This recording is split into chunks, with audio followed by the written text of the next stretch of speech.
மொகலாயர்கள் போலவோ இஸ்லாமியர்கள் போலவோ ஐரோப்பியர்கள் போலவோ படையெடுத்து வந்து ஜெயிக்கலை.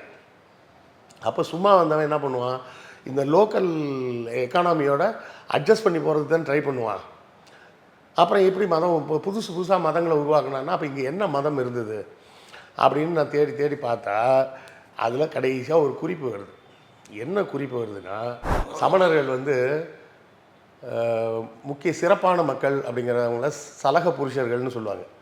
இந்த சலக புருஷர்கள் மொத்தம் எத்தனை பேர்னா 63 பேர். ஸோ அதுலேருந்து அடாப்ட் பண்ணி கொண்டு வந்தது தான் 63 நாயன்மார். இந்த 63 பேர் சலக புருஷர்கள் யாரெல்லாம் அப்படின்னு கேட்டிங்கன்னா, திகம்பரான்ற செட்டில் வந்து பார்த்திங்கன்னா ஆண்கள் மட்டும்தான் சொர்க்கத்துக்கே போக முடியும், பெண்கள் சொர்க்கத்துக்கே போக முடியாது. ஸ்வேதாம்பரான்னு இன்னொரு செக்டர் இருக்குது பார்த்திங்களா, அது வந்து கொஞ்சம் லிபரலாக இருக்கும். எல்லாருமே பக்தியோடு இருந்தால் போகலாம்ப்பா அப்படின்ற மாதிரி சொல்லுவாங்க. இன்னும் சொல்லப்போனால் இந்த சாதி அடுக்குமுறை கட்டுப்பாடு வர்ணாசிரமம் எல்லாத்தையும் கொண்டு வந்து சேர்த்ததே இந்த சமண மதம் தான். இப்போ உங்களை போலையே என்ன போல் ஒரு ஆள் போனோன்னு வச்சிங்களேன், நம்மளை கேட்க முடியாது. கேட்டால் நம்ம மூஞ்சில் 2 வைப்போம். அதனால் நம்மளெல்லாம் ஒன்றும் சொல்ல மாட்டாங்க.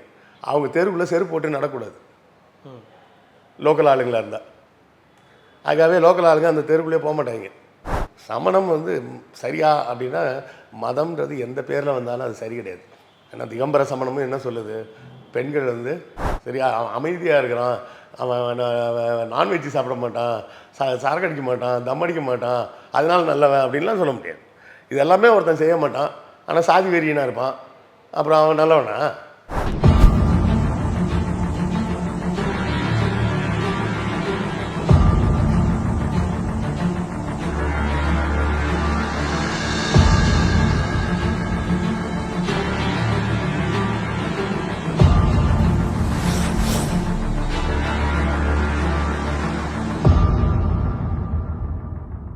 ரெட்ரோலுக்ஸ் நெஞ்சங்களுக்கு வணக்கம். நான் உங்கள் கார்த்திக். இன்றைய வரலாற்று பக்கம் நிகழ்ச்சியில் நம்மோடு இணைந்திருப்பவர் எழுத்தாளர் மற்றும் வரலாற்று பகுப்பாய்வாளர் திரு கிருஷ்ணவேல் டிஎஸ் அவர்கள். வணக்கம் சார். வணக்கம். எப்படி இருக்கீங்க? நல்லா இருக்கு.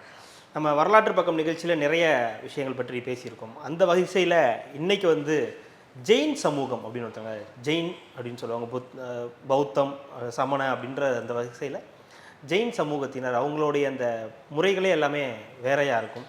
சில பேர்லாம் வந்து துறவு மேற்கொள்வாங்க. அது ரொம்ப மிகப்பெரிய பணக்காரங்களாக இருப்பாங்க. அவங்களுடைய பெண்கள், இளம் பெண்கள் வந்து அந்த துறவியாக மாறுவாங்க. அதுவே பெரிய ஒரு மாதிரி, அது ஒரு கொண்டாட்டமாகவே அவங்க வந்து பண்ணுவாங்க. இதனுடைய வரலாறு எங்கிருந்து ஆரம்பிக்குது, எப்படி வருது, ஏன் இந்த சமூகம் இந்த இப்படி ஒரு கொண்டாட்டத்தை வச்சுருக்காங்க, என்ன காரணம்? அது நம்ம வரலாற்று ஆய்வாளர்கள் பெரும்பாலும் இந்த சமணம் பௌத்தம் போன்ற மதங்கள்லாம் உருவானது வந்து வைதிக மதத்துக்கு எதிராக உருவானது. வைதிக மதம்னா இந்த யாகம் வளர்க்கக்கூடிய அந்த முறைக்கு எதிராக உருவானது அப்படின்னு சொல்லி ஒரு கோட்பாட்டை வைப்பாங்க. நானும் அதை தான் உண்மை அப்படின்னு சொல்லி ரொம்ப நாளாக நம்பிக்கிட்டு இருந்தேன். எப்போ வர அப்படின்னு கேட்டிங்கன்னா 2023 வரை. 23ல் எனக்கு மனசுக்குள்ளே ஒரு கொஸ்டின் வந்தது. சமணம் பௌத்தம், அதாவது இதை வந்து ஸ்மரண மதங்கள் இல்லை சமண மதங்கள் அப்படின்னு பொதுவான ஒரு பேரில் சொல்லுவாங்க. எதெல்லாம்னா சமணம் பௌத்தம் ஆசீவகம், அஞ்சனம்னு ஒரு மதம் இருக்குது, கேள்விப்பட்டிருக்கீங்களான்னு தெரியல. அஞ்சனம், அப்புறமா பார்த்தீங்கன்னா 5வது வந்து ஆசீவகம்னு சொல்லிட்டோம். 5வது வந்து சாருவாகம் அப்படின்னு ஒரு பேரில் சொல்லுவாங்க. இப்படி பல மதங்கள் சொல்கிறாங்க. ஏன்னா எல்லாமே வட இந்தியா பேஸ் பண்ணியே இருக்குது. சரியா?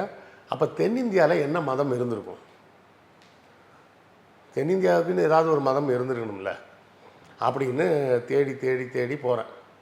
அதாவது ஆரியர்கள் வருகைக்கு முன்பு இந்தியாவில் இருந்த மக்கள் எந்த மதத்தை வணங்கினார்கள், அப்போ அந்த மதத்தை ஒட்டி தானே உள்ளே வர்றவனும் வணங்குவான். ஏன்னா இவங்க பெரும்பான்மையானவர்கள். ஆரியர்கள் படையெடுத்துலாம் வரல, பஞ்சம் பிழைக்க வந்திருக்கிறான். இப்போ பீகார்லேருந்து ஊபியிலேருந்து இங்கே தமிழ்நாட்டுக்கு வேலைக்கு வர்றாங்கல்ல, அது மாதிரி பஞ்சம் பிழைக்க தான் இங்கே வேலைக்கு வந்திருக்காங்க. மொகலாயர்கள் போலவோ இஸ்லாமியர்கள் போலவோ ஐரோப்பியர்கள் போலவோ படையெடுத்து வந்து ஜெயிக்கலை. அப்போ சும்மா வந்தவன் என்ன பண்ணுவான், இந்த லோக்கல் எக்கானமியோட அட்ஜஸ்ட் பண்ணி போகிறதுக்கு தான் ட்ரை பண்ணுவான். அப்புறம் எப்படி மதம் புதுசாக மதங்களை உருவாக்குனான்னா அப்போ இங்கே என்ன மதம் இருந்தது அப்படின்னு நான் தேடி தேடி பார்த்தா அதில் கடைசியாக ஒரு குறிப்பு வருது. என்ன குறிப்பு வருதுன்னா, இங்கே இருந்த மக்கள் வந்து எந்த மதத்தையுமே பின்பற்றலையாம். தமிழர்கள் அதை வந்து அவங்க நாகர்கள்னு சொல்கிறாங்க. அம்பேத்கரும் தமிழர்களை நாகர்கள்னு தான் குறிப்பிடுவார். இவங்கெல்லாம் வந்து எந்த மதத்தையுமே பின்பற்ற மாட்டுறாங்க. அதுக்கு எப்படி சாத்தியம் இருக்குது, எந்த மதத்தையும் பின்பற்றாமல்? சொல்கிறேன் அதுக்கும். நான் வந்து முன்னாடி அந்த வெப்சைட் ரிலேட்டடான ஒரு பிஸ்னஸ்லாம் பண்ணிகிட்டு இருக்கும்போது இந்த கதையை உங்கள்கிட்ட சொல்லியிருக்கேனான்னு எனக்கு ஞாபகம் இல்லை, வேறு சில சேனலில் எங்கேயும் சொல்லியிருக்கேன். அப்போது ஒரு பாதிரியார் ஒருத்தர் வந்தார். வந்து நேராக வந்து எங்களுக்கு ஒரு வெப்சைட் பண்ணுங்க அப்படின்னு. நான் என்ன சொன்னேன், மதம் சார்ந்து ஜோசியம் இந்த மாதிரி விஷயம் இதுக்கெல்லாம் நாங்கள் வந்து எதுவுமே பண்ணுறதில்ல சார், வி ஆர் சாரி அப்படின்னு. இல்லைங்க, இது வந்து சர்ச்சுக்கெல்லாம் இல்லை, நாங்கள் ஒரு ஸ்கூல் நடத்துகிறோம், அந்த ஸ்கூலுக்கு பண்ணி கொடுங்க அப்படின்னு. சரின்னு உட்காந்து எல்லாம் பேசினோம், என்னெல்லாம் அவருக்கு தேவை எல்லாம் கேட்டோம். எல்லாம் சொல்லி முடித்தோடனே 1,00,000 ரூபா கிட்ட ஆகும் அப்படின்னு ஒரு எஸ்டிமேஷன் ரஃபாக கொடுத்தோம். சரிங்க சார், ஓகே தான் அப்படின்னு சொல்லிட்டு 25,000 ரூபாய்க்கு செக் போட்டு அட்வான்ஸ் கொடுத்துட்டார். அப்புறம் வாங்கி வச்சுட்டு டீலாம் சாப்பிட்டோம், பேசிகிட்டு இருக்கும்போது நீங்கள் எந்த கோயிலுக்கு போவீங்க அப்படின்னு சொல்லிட்டு பக்கத்தில் கேகே நகர் சுற்றி ஒரு 2-3 கோயில் சொல்லி அங்கெல்லாம் போவீங்க. நான் எந்த கோயிலுக்கும் போக மாட்டேன் சார், நான் பெரியாரிஸ்ட்டு அப்படின்னு. ஓ அப்படியா அப்படின்ட்டு போயிட்டார். 2 நாள் பொறுத்து ஃபோன் அடித்தார். அந்த ப்ராஜெக்டை ட்ராப் பண்ணிட்டுங்க சார். இல்லை அட்வான்ஸ் கொடுத்துருக்கீங்களே? இல்லை அட்வான்ஸ் கொடுத்துருந்தா கூட பரவாயில்ல சார், அது வேணாம் சார், அட்வான்ஸ் கூட நீங்களே வேணாம் வச்சு நாங்கள் இப்போ செக்கை போடவே இல்லை, ப்ரெசென்ட் பண்ணவே இல்லை, அட்வான்ஸே போனால் பரவாயில்ல சார், நீங்கள் ட்ராப் பண்ணிடுங்க சார். ஏன் என்னாச்சு? இல்லை வேணாமே அப்படின்னு. இல்லை நீங்கள் வேணான்றது ஓகே, என்ன ரீசன்றதை மட்டும் சொல்லுங்கள். எங்கள் ஆஃபீஸில் யாராவது உங்கள்கிட்ட தப்பாக பிஹேவ் பண்ணிட்டாங்களா, ஏதாவது தப்பாக பேசுனாங்களா, அது தெரிஞ்சால் தானே நாங்கள் அடுத்த வாட்டி கரெக்ட் பண்ண முடியும். இல்லை சார், நீங்கள் வந்து இயேசுவை தான் கும்பிடணும்னு அவசியம் இல்லை, ஒரு அல்லாவை கூட கும்பிடலாம், இல்லை ஒரு முருகனை கும்பிடலாம், உங்கள் பேரில் கிருஷ்ணவேல்னு வச்சுருக்கீங்க, கிருஷ்ணரை கும்பிடலாம். கடவுளையே நான் கும்பிட மாட்டேன், நம்ப மாட்டேன்னு சொல்கிற ஒருத்தரோடு சேர்ந்து பயணிக்க எனக்கு விருப்பம் இல்லை அப்படின்னார். அப்போ தான் எனக்கு உரைச்சிது, அதுக்கு அவர் வந்து மனசுக்குள்ளே எப்படி ஒரு சிக்கல் இருக்குது அப்படின்னு. அவருக்கு வந்து நான் கிறிஸ்டியனாக இல்லைன்றது கூட பிரச்சனை இல்லை, எந்த மதத்தையுமே ஏற்றுக்க மாட்டேன்னு, கடவுள்ன்ற கான்செப்டை ஏற்றுக்க மாட்டேன்னு ஒருத்தன் எப்படி சொல்லுவான்? இந்த ஷாக்கு வந்தது தான் ஆரியர்களுக்கு. அது சொல்கிறது என்ன சொல்கிறேன்னு, இவனெல்லாம் எப்படி மனுஷன் நம்புறது? செத்ததுக்கப்புறம் ஆன்மா வந்து வெளியூருக்கு வேற ஒரு உலகத்துக்கு போயிடுண்டா அப்படின்னு சொன்னால், அந்த ராஜா வந்து என்ன பண்ணா, என் முன்னாடி ஒரு சமண துறவி எழுதி வச்சுருக்காரு, இவங்களெல்லாம் லோகாயுதவாதிகள். லோகாயுதவாதிகள்னால் உலகில் இருக்கிற விஷயத்தை மட்டும்தான் நம்புவேன் அப்படின்னு சொல்கிற ஆட்கள். நான் சொல்கிறேன், ஒருத்தன் செத்தான்னா அது அந்த ஆன்மா வெளியே போகும்னு சொல்கிறேன். ஏன் அவன் கண்ணு முன்னாடியே ஒரு பெரிய பானையை கொண்டாட சொல்லி மரண தண்டனை விதிக்கப்பட்ட ஒரு கைதியை தூக்கி அந்த பானைக்குள்ளே போட்டு 4 பாம்பையும் உள்ளே விட்டு மேலே ஒரு தட்டை போட்டு டைட்டாக இறுக்கி மூடிட்டாங்க. இப்போ இவன் செத்ததுக்கப்புறம் அந்த ஆவி வெளியே வருதா இல்லைன்னு நீ காமின்னு கேட்குறான். ஆவி கண்ணுக்கு தெரியாதுடா அப்படின்னு சொன்னால், கண்ணுக்கு தெரியாத எப்பரா நம்ப முடியும் அப்படின்னு கேட்குறான் அப்படின்னு ஒரு சமண துறவி எழுதி வச்சிருக்காரு. வைதிக மதத்தில் எப்படி எழுதியிருப்பாங்கன்னா, வேத நிந்திகா நாத்திகா அப்படின்னு எழுதியிருக்கும். வேதத்தை நிந்தனை செய்பவன் நாத்திகன் அப்படின்னு எழுதியிருக்கு. பௌத்த சமண புத்தகங்கள்லாம் எப்படி எழுதியிருக்குன்னா, லோகாயுதவாதா நாத்திகான்னு எழுதி வச்சிருக்கு. நான் உலகத்தில் இருக்கிறத மட்டும் தான் நம்புவேன் அப்படின்னு சொல்கிறவன் தான் நாத்திகன். உன்னையவே இன்னொருத்தன் நாத்திகன்னு சொல்லிட்டு இருக்கான், நீ அதுக்கும் மேலே இன்னொருத்தனை கூப்பிட்டு சொல்கிற. அதாவது இந்த மதங்கள் முதல்ல சமணம் தான் ஃபஸ்ட்டு உருவாகுது. அது என்ன சொல்லுதுன்னா, வைதிகம் பண்ணுறது பூரா தப்பு. அதாவது பிரச்சனையே என்னென்னா, இவங்க பூரா நாடோடிகள், ஆடு மாடு மேய்க்கிறது தான் இவங்க தொழில். ஒரு யாகம், அந்த யாகத்தில் ஒரு 50 ஆடை வெட்டிட்டாங்கன்னா என்ன ஆகும்? அதை வெட்டி யாகத்தை நடத்தின பார்ப்பனர்கள் அந்த ஆடெல்லாம் எடுத்துகிட்டு போயிடுவாங்க. இந்த வெட்டுறதுக்கு கொடுத்தானே ஒருத்தன், அவன் என்ன ஆவான்? நாளிலிருந்து அவன் ஒரு 20 மாடு வச்சுருக்கான்னு வச்சுக்கோங்க, கோமேத யாகம்னு சொல்லி ஒரு 10 பசுமாடை வெட்டிட்டாங்கன்னா என்ன ஆகும்? மறுநாள்லேருந்து பால் கறக்காது, அவனோட ப்ரொடக்ஷன் போயிடுது. ஸோ இந்த வைதிக மதத்தின் மூலமாக, ஏன்னா நாடோடியாக சுற்றி திரியும் போது இந்த யாகத்தை பற்றிலாம் அவங்க பெருசாக எடுத்துக்கல. ஒரு இடத்துல போய் தங்கி வேலை பார்க்கலான்னு முடிவு பண்ணும்போது பொருளாதாரம் முக்கியமாக இருக்குது. புரியுதா? இப்போ பீகார்லேருந்து வர்றவன் எங்கள் பீகாரில் நான் இப்படி தான் சாமி கும்பிடுவேன் அப்படின்னு சொல்லி இங்கே கும்பிடுவானா? இல்லை யாரோ ஒரு முதலாளிகிட்ட வேலை பார்க்கும்போது அந்த முதலாளி எப்படி பூஜை பண்ணுறாரோ அதே மாதிரி பூஜை பண்ணுவானா? ஒரு சூப்பர் மார்க்கெட்டில் ஒருத்தன் வேலை பார்க்குறான், காலையில் எழுந்திரிச்சோடனே முதலாளி வந்து ஒரு பூஜை பண்ணுவார். அவர் இல்லை இல்லை எங்கள் ஊர் பூஜையில் நாங்கள் இதெல்லாம் தொடமாட்டோம் அப்படின்னு சொல்ல முடியுமா? சொன்ன ஒன்றாந்தேதி சம்பளம் வராது. அப்போ பெரும்பாலும் வந்தவன்லாம் இங்கே இருக்கிறவன்ட்ட தான் வேலை பார்த்துருப்பான். அப்போது நிறைய பேர் வந்து இவர்களைப் போலவே சாமி இல்லைன்னு சொல்லிட்டு போயிடுவானோன்னு அவனுக்கு பயம் வந்துருச்சு. அப்படி ஒரு பயம் வருது. இன்னொரு பயம் என்ன வருதுன்னா, இந்த வைதிக மதத்தால் பொருளாதாரம் பாதிக்கப்படுது. அப்போ தான் மகாவீரர் வந்து ஒரு கதையெல்லாம் உருவாக்குறார். ரிஷபதேவர்னு ஒருத்தர் இருந்தார். அவர் தான் முதல் தீர்த்தங்கரர். அவர் தான் கடவுளே கூட. அவர் வந்து இமயமலை உயரத்துக்கு இருந்தார். தலையில் மாட்டு கொம்பு வச்சுருந்தார். அப்படி இப்படின்லாம் ஒரு கதை சொல்லி அந்த 24 தீர்த்தங்கரர்கள் கதையெல்லாம் புராண கதையெல்லாம் சொல்லி எந்த வகையிலும் எந்த உயிரினத்தையும் அழிக்கக்கூடாது, கொல்லக்கூடாது அப்படின்னா அவர் ஒரு கான்செப்ட் வைக்கிறார். அவர்கிட்ட இருந்து வெளியே வர்றார் ஒருத்தர், மர்க்கலி கோசலர்னு பேர். அது வந்து மர்க்கலி கோசாலர். அவர் வந்து திருச்சிக்காரர் அப்படின்லாம் சில பேர் ஒரு கதை விடுவாங்க. அதெல்லாம் ஒன்றும் கிடையாது. அந்த ஆளும் வட இந்தியாக்காரன் தான். அவன் பேர் மர்க்கலி கோசலான்லாம் கிடையாது. அது வந்து பட்ட பேர். மக்களி கோஷாலா அதுதான் பேர். மக்களின்றது அவங்க அப்பா பேர். அவர் ஒரு பார்ப்பனர், உஞ்சவிருத்தி பார்ப்பனர். அவர் பேர் அது கோஷாலான்றது ஒரு மாட்டு தொழுவத்தில் பிறந்தாருன்றதுனால கோஷாலா. அவரோட ஒரிஜினல் பேர் வந்து அஜீவகா. அஜீவகான்றதுலேருந்து தான் ஆசிவகம்னு தமிழில் நம்ம மாற்றிக்கிட்டாங்க. அதை நம்மளுக்கு என்ன சொல்லுவாங்க, ஆசு ஈவு அகம் அப்படின்னு அதுக்கு ஒரு விளக்கம்லாம் சொல்லுவாங்க. அதெல்லாம் ஒன்றும் கிடையாது. அஜீவகான்ற பேரை தமிழ் படுத்தி வச்சுருக்காங்க. அடுத்தால புத்தர். புத்தர் என்ன சொல்கிறாருன்னா, நேரடியாக ஃபுல்லாக சமணத்துக்கும் போக வேண்டாம். அந்த சொல்கிற அளவுக்கு கடைபிடிக்கிறது ரொம்ப கஷ்டம் பொது வாழ்க்கையில் இருந்துக்கிட்டு. விவசாயமே பண்ணக்கூடாதுன்னு சொல்லிட்டாரு. ஏன்னா நீங்கள் நிலத்தை உழுதிங்கன்னா அதில் 2 புழு செத்து போகும். ஆமாம். அப்போ எந்த வேலை செஞ்சாலும் உயிர் பலி வரும். அதனால் உயிர் பலி வராத தொழில் செய்யணுன்னே என்ன, பொருட்களை வாங்கி விற்கிற வேலைக்கு போயிட்டாங்க. நீங்கள் உற்பத்தி பண்ணியிருப்பீங்க, நான் உங்கள்கிட்ட காசு கொடுத்து வாங்கிக்கிறேன், அவ்வளோதான். அப்புறம் வேறு ஒருத்தர்கிட்ட காசு விற்றுக்கிறேன், இதில் எந்த உயிர் பலியும் வரல அப்படின்ற மாதிரி அப்படி எல்லோரும் பிஸ்னஸ்க்கு போயிட்டாங்க. அப்படி வாழ்க்கை நடத்த முடியாது அப்படின்னு புத்தர் என்ன சொல்கிறார், நடு வழியில் போகலான்றது, இந்த சென்டர் பாத் அப்படின்னு. வைதிகம் சொல்கிறதும் வேண்டாம், இவங்க சொல்கிற அளவுக்கு கண்டிஷன்ஸும் வேண்டாம், ரெண்டுக்கும் நடுவில் போங்க. கடவுளை பற்றிலாம் அவர் சொல்லவே இல்லை. புத்தர் கடவுளை பற்றியும் சொல்லலை. இப்போ ஜெயினிசத்தோட இது வந்து புத்தர் தானே? புத்தர் தனி. ஓகே. அப்போ மகாவீர்ன்றது யார்? மகாவீரர் தான் சமண மதத்தை தோற்றுவித்தவர். ஆனால் அவருடைய கடவுள்ன்றது மகாவீர் தான். மகாவீர்ன்றது அவங்களோட தூதர், இறை தூதர் மாதிரி வச்சுக்கலாம். நீங்கள் அவரை தானே வழிபடுவாங்க? அவரை வழிபட மாட்டாங்க. அருகதேவன் ஒருத்தர் தான் வழிபடுவாங்க. ஓகே. அருகன் அப்படிங்கிறது தான் அவங்களோட வழிபாட்டு கடவுள். அப்போ இவங்களோட கோவில்லாம் ஒன்று இருக்கும் இல்லையா? ஆமாம். அங்கே இருக்கிறது யார்? நம்ம லக்ஷ்மி, மகாவிஷ்ணு. ஓகே. இதெல்லாம் அவங்க கடவுள் தான். இந்து கடவுள்கள் இல்லை? இந்து கடவுள்லாம் கிடையாது. ராமர், கிருஷ்ணர், இது எல்லாமே சமணர்களோட கடவுள் தான். ஓகே. அதாவது இந்த சமணர்கள் வந்து முக்கிய சிறப்பான மக்கள் அப்படிங்கிறவங்கள சலக புருஷர்கள்னு சொல்லுவாங்க. இந்த சலக புருஷர்கள் மொத்தம் எத்தனை பேர்னா 63 பேர். ஸோ அதுலேருந்து அடாப்ட் பண்ணி கொண்டு வந்தது தான் 63 நாயன்மார்.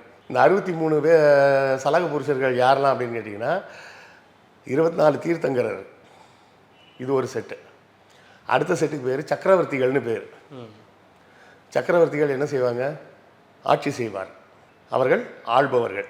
கரெக்டாக? சக்கரவர்த்திகள் எத்தனை பேர்னா 12 பேர். அந்த சக்கரவர்த்திகள் 12 பேருன்றதுலேருந்து ஆழ்வார்கள்னு 12 பேர்னு வச்சாங்க. முதல்ல அவங்க ஆழ்வார்னு வச்சுருந்தப்போ என்ன வச்சுருந்தாங்கன்னா, சாதாரண லா போட்டிருந்தாங்க. அப்போ தான் ஆட்சி ஆள்பவர் அப்படின்ற அர்த்தத்தில் வரும். அப்புறம் அது இல்லை அப்படின்னு லாவை மட்டும் மாற்றி சிறப்புலகரம் போட்டு ஆள்பவர்கள், பக்தியில் ஆழ்ந்து போகக்கூடியவர்கள் அப்படின்னாங்க. அதை வந்து மற்றவங்களுக்கெல்லாம் அது செட் ஆகிருச்சு. கோதைக்கு மட்டும் செட் ஆகலை. கோதை ஆண்டாள், அவள் ஆண்டாள் தான், ஆண்டவள் அப்படிங்கிற அர்த்தத்தில் ஆண்டாள் அப்படின்னே வந்துடுது. அது அந்த இடத்துல போய் சிறப்புலகரம் போட்டால் பொருள் இல்லாமல் போயிடும். இது 2வது செட்டா. 3வது செட்டு வந்து பாலபத்ராஸ்ன்னு பேர். பாலபத்ரான்னா அது ஒரு செட் ஆஃப் பீப்புள். மொத்தம் 9 கதை அதில் வரும். அந்த 9 கதையில் ஒவ்வொரு கதையிலையும் 3 பேர் வருவாங்க. வசுதேவன், பிரதி வசுதேவன், பலதேவன். சரியா? வசுதேவன் அப்படின்னா ஹீரோன்னு அர்த்தம், வேறு ஒன்றுமே அர்த்தம் கிடையாது. பலதேவன்னா ஹீரோவோட ஃப்ரெண்டுன்னு அர்த்தம், இல்லை தம்பின்னு வச்சுக்கலாம். நீங்கள் அண்ணன் இல்லை தம்பின்னு வச்சுக்கலாம். பிரதி வசுதேவன்னா, பிரத்தினா அதோட ஆப்போசிட், அதாவது வில்லன். இப்படி மூணு பேர் சேர்த்து மொத்தம் 9 கதைகள். அது ஒரு 27 பேர். 27, 12, 24 சேர்த்திங்கன்னா 63. சரியா? இந்த 63 நாயன்மாருக்கு வந்துருச்சு. இந்த பலதேவர்கள் கதையில், அந்த பாலபத்ராஸ் கதையில் 8வது கதை ராமர் கதை. ராமர், சீதை, ராவணன், லக்ஷ்மணன், பேர் கூட மாறாது. ஓகே. ராமர், லக்ஷ்மணன், சீதை, அனுமார், ஜடாயு, எல்லா கேரக்டர்ஸும் வருவாங்க. அதே போலவே 9வது கதை கிருஷ்ணாவதாரம். ஓகே. கிருஷ்ணர், சிசுபாலன், ருக்மணி, பாமா எல்லாருமே வருவாங்க. இந்த கதைகளை அப்படியே பிற்காலத்தில் இந்து மதம்னு வரும்போது இவங்க எடுத்துக்கிட்டாங்க. நீங்கள் இன்றைக்கும் போய் ஏதாவது ஒரு சேட்டு கடையில் போய் பாருங்கள், அங்கே ராமர் ஃபோட்டோலாம் மாட்டி வச்சுருப்பாங்க, லக்ஷ்மி ஃபோட்டோலாம் மாட்டி வச்சுருப்பாங்க. அவங்களும் மாடுலாம் அந்த மாட்டி வச்சுருப்பாங்க. மாடா? மாடு, அந்த இது பசு, காமதேனுவா? எல்லாமே ஒரு ஃபோட்டோலாம் இருக்கும். ஸோ இது எல்லாமே வந்து சமண மதத்துலேருந்து இவங்க எடுத்துக்கிட்டது தான், இந்து மதத்துக்காக எடுத்துக்கிட்ட விஷயங்கள் தான் இந்த கதைகள், புராணங்கள் எல்லாமே. இவங்க துறவரம் மேற்கொள்றதுன்னு ஒரு விஷயம் இருக்குது. ஆமாம், அது வந்து அவங்களுக்கு வந்து ஒரு கட்டத்துக்கு மேலே எங்களுக்கு வந்து இந்த லைஃபே வேணாம் அப்படின்னு சொல்லிட்டு போகிறது. அதில் வந்து திகம்பரா அப்படின்னு ஒரு செக்டர் இருக்குது, ஸ்வேதம்பரான்னு ஒரு செக்டர் இருக்குது. திகம்பரான்ற செட்டில் வந்து பார்த்திங்கன்னா ஆண்கள் மட்டும்தான் சொர்க்கத்துக்கே போக முடியும், பெண்கள் சொர்க்கத்துக்கே போக முடியாது. ஸ்வேதம்பரான்னு இன்னொரு செக்டர் இருக்குது பார்த்தீங்களா, அது வந்து கொஞ்சம் லிபரலாக இருக்கும். எல்லாருமே பக்தியோடு இருந்தால் போகலாம்ப்பா அப்படின்ற மாதிரி சொல்லுவாங்க.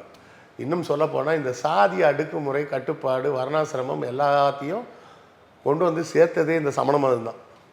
இன்றைக்கும் பார்த்தீங்கன்னா கோர் சமணர்கள், இந்த திகம்பர சமணர்கள்னு சொல்லக்கூடியவங்கள கோரான அதாவது பல தலைமுறையாக ஆயிரக்கணக்கான வருஷங்களாக சமணர்களாகவே இருந்தவர்கள் தமிழர்களும் இருக்காங்க. சமணம்னு ஒரு மதம் உருவானவுடனே தமிழ்நாட்டிலையும் சமண மதம் பரவுச்சு. அப்படி சமணர்களாக வந்தவங்க எல்லாம் இப்போ எங்கே வாழ்ந்துக்கிட்டு இருக்காங்க அப்படின்னு பார்த்தீங்கன்னா, நம்ம இங்கே வந்தவாசிக்கிட்டே இருக்காங்க. இந்த வந்தவாசி சுற்றி கிட்டத்தட்ட ஒரு 30-40 கிராமத்தில் அவங்க தான் இருக்காங்க. இன்றைக்கும்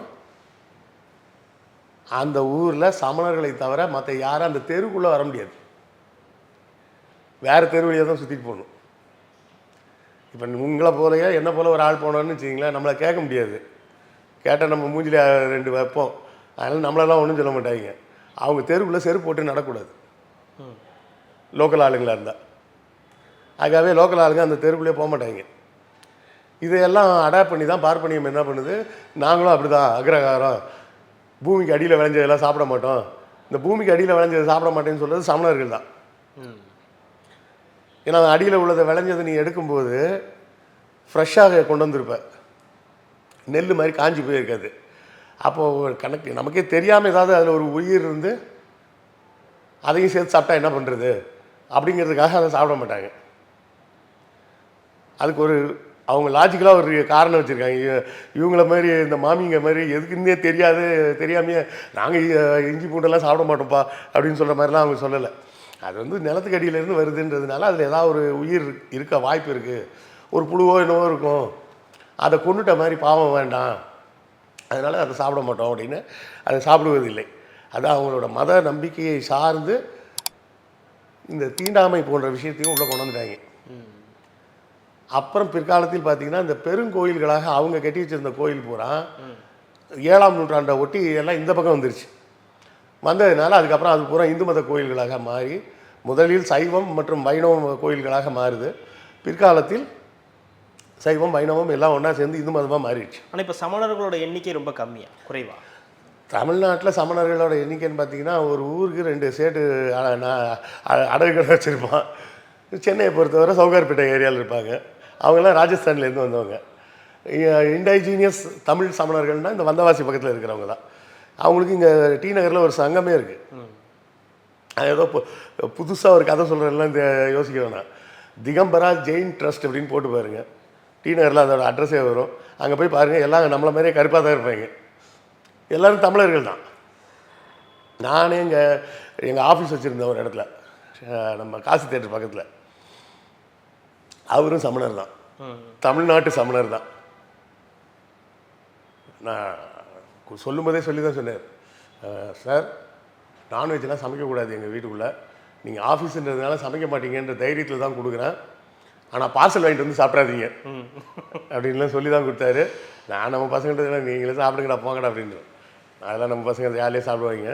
சாப்பிட்டு என்ன கொஞ்சம் தள்ளி கொண்டு போய் போட்டு வந்துடுங்க, அவங்களுக்கு பிடிக்காதுன்றப்ப அவங்க வீட்டு வாசல்லே போடாதீங்க, அது வந்து நான் அநாகரிகம். நீங்கள் சாப்பிடக்கூடாதுன்னு சொல்கிறது எவ்வளோ அநாகரிகமோ அதுக்கு சமமான அநாகரிகம் தான் சாப்பிட்டுட்டு வீட்டு வாசல்லே போடுறது. அதெல்லாம் சாப்பிட்டுனாங்க, சாப்பிட்டுட்டு கொண்டு போய் வெளியே எங்கேயாவது போட்டு வந்துருங்க. அப்படியே இங்கேயே இருக்காங்க. நானே 2 பேரை சந்திச்சிருக்கேன். நான் குடியிருக்கிற ஃப்ளாட்லேயே ஒரு ஃப்ளாட்டு வந்து அந்த திகம்பர சமணத்தை சார்ந்த ஒருத்தரோட ஃப்ளாட்டு தான். அவர் இப்போ இங்கே இல்லை, அவர் ஃபேமிலியோட ஃபின்லாந்து போயிட்டார் வீடை வாடகை விட்டுட்டு. இன்னொருத்தர் நான் பார்த்தது அப்போ இந்த காசி தேட்டர் சரௌண்டிங்ஸ்லேயே 2 பேரும் நான் பார்த்துருக்குறேன்னு வச்சுக்கிங்களேன். இவன் டீனர்லேயும் இருக்காங்க. சமணம் வந்து சரியா அப்படின்னா மதம்ன்றது எந்த பேரில் வந்தாலும் அது சரி கிடையாது.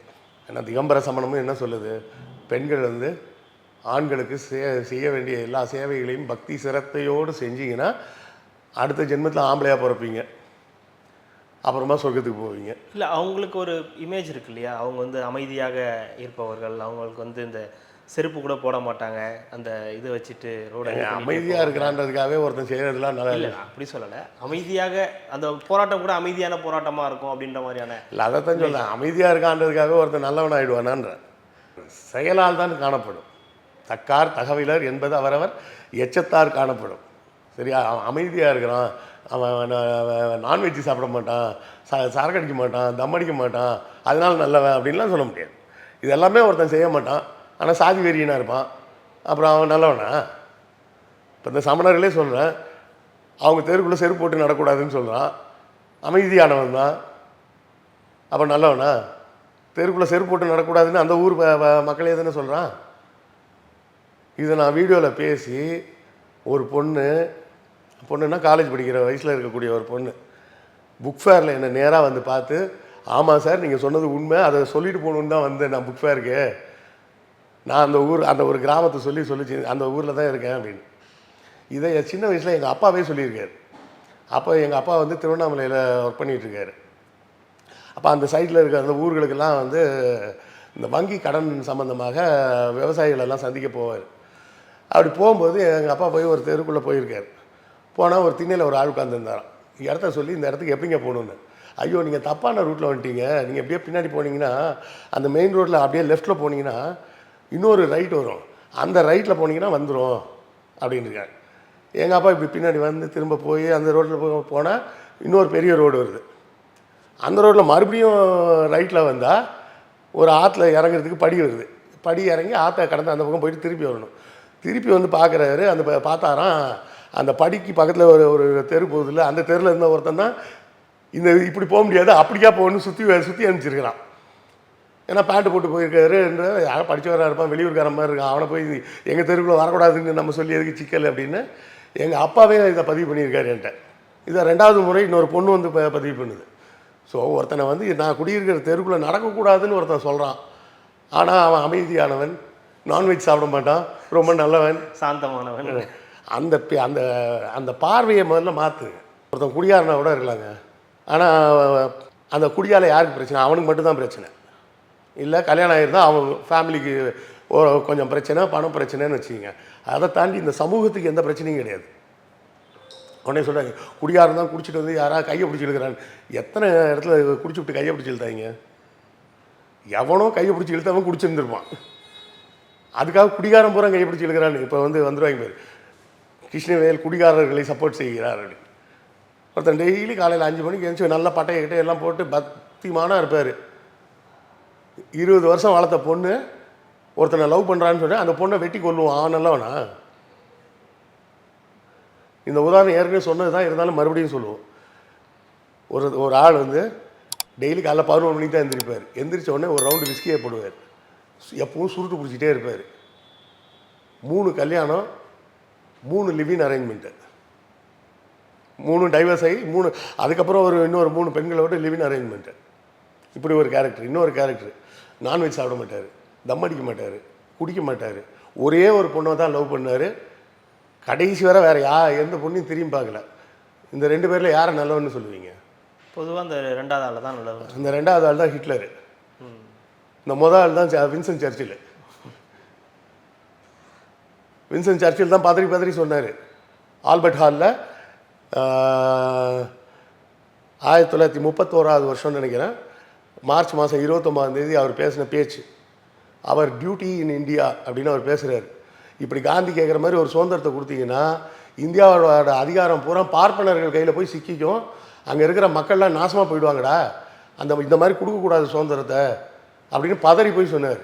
அப்போ மனித நேயம் முக்கியமாக தனிப்பட்ட பழக்க வழக்கங்கள் முக்கியமாக அப்படின்றத பார்வையாளர்களோட பார்வைக்கே விட்டுருவோம்.